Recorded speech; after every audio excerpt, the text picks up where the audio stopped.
वो blessings earn करनी है। बाकी आप देखेंगे आपके काम ऐसे बनेंगे फटाफट। भाई जो काम नहीं बनते हैं, विघन आते हैं, चेक करिए विघन इसलिए आते हैं क्योंकि दुआएं नहीं मिल रही हैं, और जो आत्माएं दुआएं नहीं कमाती है उसके साथ ये इश्यू होता है। समझ में आ रही है बात आपको? समझ में आ रही है? और दुआएं कैसे मिलती हैं? सेवाओं से। आप सभी सेवा करते हैं? सब करते हैं? सब सेवा करते हैं? पक्का? सेवा करना किस किस को अच्छा लगता है? यहां तो शायद सब हाथ उठा रहे हैं। तो आप कुछ अभी भी ऐसे कर रहे थे हो? अभी भी चीटिंग कर रहे हो है? ऐसे ही कर रहे हो। अब तो ऐसे उठा सकते हो ना, उठाओ ऐसे। यानी सबको सेवा करना अच्छा लगता है। Very good. लेकिन पता प्रॉब्लम एक बात की है, सेवा हम उनकी तो कर देते हैं जिन्हें हम नहीं जानते, लेकिन हम उनकी सेवा नहीं करते हैं जो हमारे अपने हैं, जो करीब के हैं, जिनके साथ हम करीब का रोल बजाते हैं। कैसे? अब ध्यान देना इस बात पर। सपोज करो कि आप घर पर हैं, कोई व्यक्ति आया, उसने आपका दरवाजा नॉक किया, आपने खोला, बोला माई भूख लगी है, 2 रोटी खिला दो। आपने उसे रोटी खिला दी। रोटी खिलाते ही क्या बोलोगे? मैंने तुझे रोटी खिलाई ना, अब तू मेरे घर में झाड़ू मार। बोलेंगे? मैंने तुझे रोटी खिलाई ना, चल तू मुझे रोटी खिला बाहर ले जाके। नहीं, रिटर्न कुछ चाहेंगे, रिटर्न में कुछ लेंगे उससे। इसको सेवा कहते हैं। सेवा का मतलब होता है कि रिटर्न में कुछ नहीं चाहिए, किसी से भी कैसे भी रिटर्न में कुछ नहीं चाहिए। सड़क पे जा रहे हो, कोई व्यक्ति दिखा, सड़क पे आपके सामने ही गिर गया, आप गए दौड़कर, अपना रुमाल या कुछ भी निकाला, आपने उसको पट्टी किया। पैसे नहीं थे, आपने उसको पैसे दिए, भाई इलाज करा लेना। कुछ रिटर्न में चाहते हो ना? इसको सेवा कहते हैं, कि इसको सेवा कहते हैं। लेकिन जब घर में होते हैं हम, या जिन्हें हम जानते हैं, उनके लिए हम कुछ भी करते हैं ना, हमारे मन में ये जरूर रहता है कि ये मेरे लिए क्या करेगा या नहीं। हाँ या ना? फिर मैं उदाहरण दूंगा। अच्छा, सबसे शुद्ध और पवित्र रिश्ता कौन सा है? बताओ। माँ बेटे का, है ना? तो फिर तो ये एक ऐसा रिश्ता है जिसमें कोई एक्सपेक्टेशन नहीं होती होगी, है ना? है ना? हाँ, सच, रियली माताएं ऐसा ही होता है कि एक ऐसा रिश्ता है जिसमें कोई एक्सपेक्टेशन नहीं है? अच्छा, क्या होता है जब बेटे की शादी हो जाती है? क्या होता है कि अब मेरे से कम बात करने लगा है? क्या होता है कि मेरी अब सुनता कम है और उसकी ज्यादा सुनता है ना? होता है ऐसा, है ना? ये क्यों हुआ? क्योंकि हमारी बचपन से ही जब वो जन्मा था ना, तब एक सूक्ष्म एक्सपेक्टेशन उससे जुड़ने लग जाती है, और तब जब शादी हो जाती है, जब वो इतना अटेंशन आपको दे नहीं पाता, तब हम रोते हुए ये कहते हैं कि इसके लिए मैंने क्या क्या नहीं किया। खुद भूखी रहती थी, इसको खिलाती थी, मैंने पड़ोस में जाके काम करके आती थी, ये बेड पे सूसू कर देता था, उस बेड पे पड़ी रहती थी मैं, और आज ये मुझसे ढंग से बात भी नहीं करता। तो देखो, जो सबसे प्यारा रिश्ता है उसमें ही एक्सपेक्टेशन है, तो फिर जो बाकियों के रिश्तों की तो बात ही क्या करें? फिर हम बाकी रिश्तों की तो बात ही क्या करें? है तो ये रिश्ता है, ये सेवा है, ये हमने सेवा की उसकी ना, पहले ही माइंड की प्रोग्रामिंग कर दी, मैं अभी इसको पाल रही हूं, फिर ये मुझे पालेगा, हो गई ना। मैं इसे पाल रही हूं, ये मुझे पालेगा। बाबा ने आके क्या बोला, बच्चे किसी से कुछ नहीं मांगो, मांगने से मरना भला है। अब मन में आता, अच्छा इतनी सेवा करें, उसको बड़ा कर दे, और इतनी भी उम्मीद ना करे कि बुढ़ापे में हमारी लाठी बने, तो ये गलत है। ये कैसे गलत है बताओ? इस पर लॉस है आपका। हमारा माइंड की प्रोग्रामिंग पता क्या होती है कि अगर मैंने इस भाई को 50 रुपए की जरूरत थी, मैंने इसे 50 रुपए दिए कभी, और आज मुझे 100 रुपए की जरूरत है, तो मेरे माइंड की प्रोग्रामिंग पता है क्या है कि मुझे अब ये 100 रुपए इसी से चाहिए, चाहे मुझे 20 और देने के लिए तैयार खड़े हैं, पर मुझे इसी से चाहिए। वो कह रहा है भाई साहब मैं क्या करूं, मैं दे नहीं पा रहा हूं, मेरे पास है नहीं। अरे मैंने नहीं की थी तेरी मदद, मन में तो रहता ही और मुख से भी बोलता है, राइट?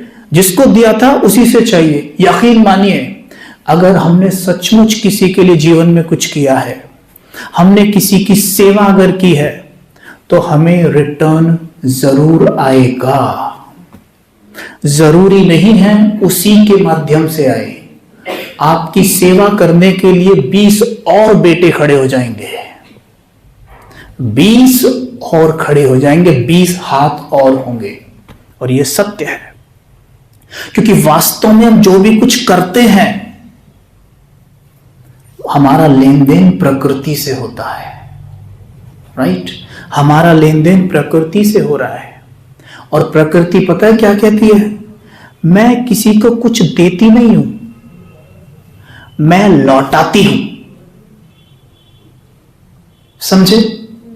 तुम मुझे 1 गेहूं का दाना दो, मैं तुम्हें 100 गेहूं के दाने लौटाऊंगी। तुम मुझे 1 भी दाना मत दो, मैं तुम्हें 1 भी नहीं दूंगी। क्लियर हुई बात? क्लियर हुई बात? इसीलिए सुदामा का मिसाल है, आप तो सब जान गए हैं ज्ञान में, कि श्री कृष्ण तो सतयुग में थे और वहां कोई सुदामा तो था नहीं। तो ये अब की बात है, यानी हमारा मिसाल है कि जब तक उसने मुट्ठी चावल नहीं दिए, तब तक कृष्ण ने उसे महल नहीं दिए। कृष्ण भगवान दिखाए गए हैं, तो उनके लिए कौन सी बड़ी बात थी अपने मित्र को एक घर देना? लेकिन जब तक मुट्ठी चावल नहीं दिए, तब तक महल नहीं दिए। का क्या मतलब है? कि जब तक आप कुछ दोगे नहीं, भगवान भी चाहे तो हमें कुछ मिल नहीं सकता। श्री कृष्ण ने खूब चाहा होगा, और दिखाया गया स्टोरी में कि वो चाहते थे कि इसके पास अपना घर हो, ये सब कुछ हो, पर क्या होता था? वो तो मांग के ही खा रहा था ना। लेकिन मुट्ठी चावल दिए और महल मिले। वैसे यहां भी होता है। बाबा तो मुरली में भी कहते हैं, कितनी बार कहते हैं कि मुट्ठी चावल दो, मतलब तुम्हारे एक रुपए की भी वैल्यू है यज्ञ में। मुझे इसी से ना सच्ची घटना याद आ गई एक सेंटर की। एक बार क्या हुआ, ऐसे मुरली चल रही होती थी और एक माता मुरली सुन रही होती थी। ये माता आती तो टाइम पे थी, जैसे अब क्लास चल रही है, कोई बीच में उठे और चल दे, और सबसे आगे बैठती थी। बीच में ही जब मुरली खत्म होने वाली, उससे थोड़ी सी पहले उठती थी, जल्दी जल्दी जाती थी बाबा की भंडारी के पास, और उसमें 1 रुपए का सिक्का डालती थी, और सिक्के से गिरते ही आवाज आती थी टन। एकदम। अब लोगों को, आत्माओं को थोड़ा सा डिस्टरबेंस होता था। एक तो उठती है बीच में से, फिर जोर से आवाज आती है टन। तो उन्होंने, जो सेंटर के भाई थे, जैसे मानो हमारे स्वप्न भाई साहब हैं, ऐसे वहां सेंटर के एक भाई थे, उनको बोला कि भाई जी, ये माता जी बीच में उठती हैं, कोई दिक्कत नहीं है।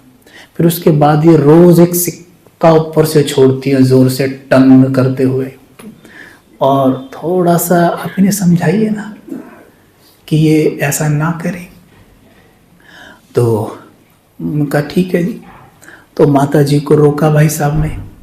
माता जी को बोला, माता जी आप ये जो, हाँ आप ये बीच में से उठ के क्यों जाती हैं, थोड़ा मुरली के बाद भी जा सकती हैं। तो बोली, वो भाई जी क्या है ना, मैं ना वो गोलगप्पे की ठेली लगाती हूँ, ठीक है। अरे वो क्या बोलते हैं आप उनको, गोलगप्पे बोलते हैं ना, पर गोलगप्पे तो समझ गए ना, हाँ बस इतना होता है। तो बोला कि मैं वो लगाती हूँ। भाई जी मेरे घर में कोई नहीं है, मैं अकेली हूँ और मेरा एक बेटा है जो स्कूल जाता है, और मैं गोलगप्पे की ठेली लगाती हूँ। अगर मैं थोड़ी सी भी लेट हो गई ना तो वहाँ कोई और लगा देगा ठेली और मेरा सारा का सारा बिजनेस चौपट हो जाएगा, इसलिए मैं जल्दी निकलती हूँ। अच्छा ठीक है, कोई बात नहीं माता जी, आप जा सकती हैं, लेकिन माता जी जो आप ये इसमें डालती हैं इससे थोड़ा सा डिस्टर्बेंस होता है। आप एक काम किया करो, आप ना इसमें वो डाल दिया करो, एक कागज़ का नोट डाल दिया करो, आवाज़ नहीं आएगी।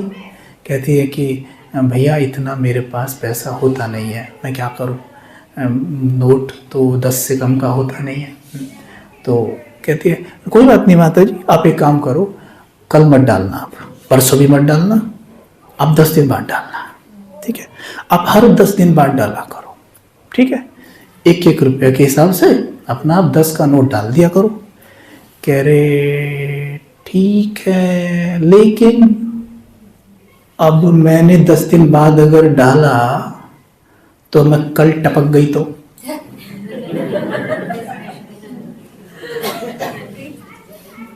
कल टपक गई तो कहते हैं भाई देखे माता जी की तरफ, कहते तो मेरा तो कल का बोझा रह जाएगा ना। लेकिन काहे का बोझा रह गया माता जी आपका, वो पूछा।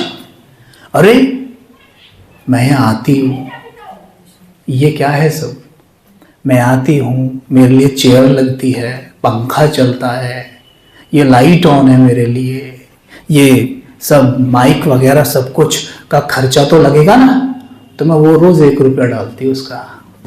भाई देखियो उसकी तरफ, अरे एक पानी पूरी वाली माता का आईक्यू इतना हाई है कि वो रोज का रोज हिसाब कर रही है कि कहीं ऐसा ना हो कि मेरा शरीर छूट जाए और मुझ पर हिसाब रह जाए।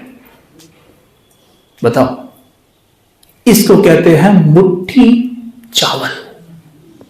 सोचो 1 रुपया कितनी बड़ी रकम है, बहुत छोटी रकम है, कोई बड़ी रकम है, लेकिन देखो ना आईक्यू, भगवान भी देख के कैसा खुश होता होगा।